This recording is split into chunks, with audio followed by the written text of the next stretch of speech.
Hi, it's Joe Cliff from Better Than MacGyver's, and today I'm going to show you how to not chew tobacco, but how to eat a bug. Now, when you eat an insect, a couple things you want to keep in mind. First of all, you want to make sure it's a true insect. Here we have a beetle. It is a bug.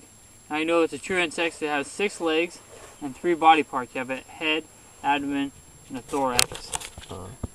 Okay. Now, when you eat a bug, there's certain things you want to take in consideration. One is the overall size. You can eat them raw or you can cook them. If it's over an inch in length, you want to cook the bug for parasite reasons. You want to get Ebola and other type problems. And then you want to remove any kind of wings, legs, or any kind of pinchers or stingers that might cause problems with you actually getting down the actual insect itself. Now, there are several non-type insects that you can eat. The scorpion you can eat. It is recommended that you do cook it.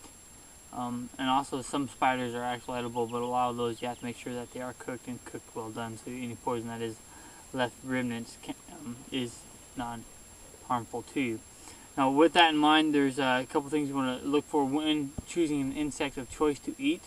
That would be, you want to make sure that it doesn't have any kind of hairy spines or brightly colored.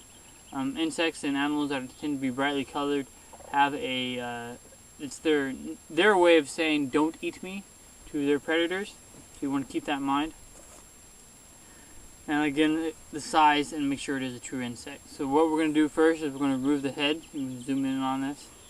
I don't think it's a true insect. It is a true insect. It has 6 legs, head, thorax, and abdomen. It's an insect. We can eat it, and it's under an inch, so I don't have to cook it. What we're going to do is we're going to simply remove the head. Some people choose not to. Remove the whole thorax. Not a lot of meat, and just pull out the inner guts. You necessarily don't want to eat all that right there. That's where your parasites and other organisms are going to be that you don't care to eat. Then you're going to remove the legs.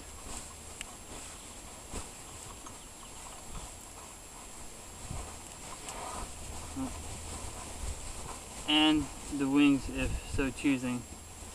You can actually just remove the back of the wings. You can see all the meat, all the good stuff here.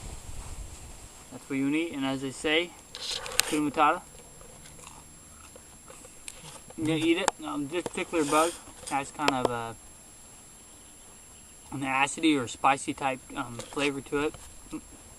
Along the crunch, a lot of people compare this to Tabasco sauce. It's more kind of an acidic type burn in your mouth more than it is an actual hot burn. No big deal. A couple of things when consideration when eating bugs. There are a variety of edible insects out there that people don't think to eat, like ants. There's the honey ant, and also common household ants. They tend to taste like a fruit or a citrus type taste. Your cockroaches aren't necessarily recommended to eat, but people eat them all around the world. There's also grasshoppers. They tend to have a grassy type texture to them. But remember, with grasshoppers, make sure they're under an inch if you're going to eat them raw. And same thing, remove the legs and the wings and the head from them. Any other kind of insects we think you can eat? Crickets. Crickets. Well, they're a grasshopper type animal. I don't know. Your grubs are typically eaten, like your witchery grub.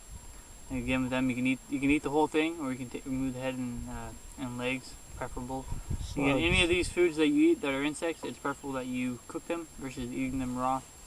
And the great things about insects, they're high in protein, and they have no water content in them that you don't need extra water to eat them.